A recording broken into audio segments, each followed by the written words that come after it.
фестиваль поедет более 60 сотрудников театра. И это неудивительно, ведь повезут постановку «Ричард III», в которой занято большое число актеров. Мы к этому фестивалю готовились целый год. У нас очень амбициозный проект. Это Шекспир, это Ричард III.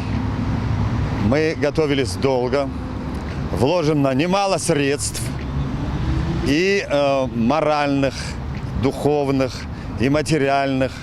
На этот раз в качестве актера выступит и режиссер спектакля Гиви Валиев. Это не было запланировано и связано с непредвиденными обстоятельствами. Поездка сама по себе в условиях, в которых она состоится, тяжелая. У нас заболели актеры. Пришлось на ходу вводы делать. Очень напряженная ситуация была в связи с пандемией. Но вот все-таки мы собрались и нашли возможность для того, чтобы все-таки выехать на фестиваль.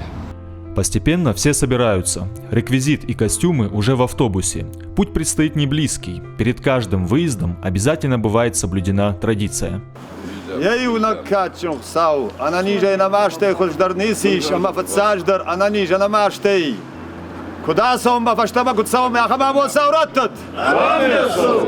Спектакль отыграли в тот же день.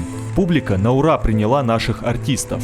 В этом году из-за пандемии фестиваль провели без номинаций. Но главное не это, а то, что праздник театра, несмотря ни на что, состоялся. И наш коллектив достойно в нем участвовал. Батрас Загуров, Александр Будаев. Специально для программы «В итоге».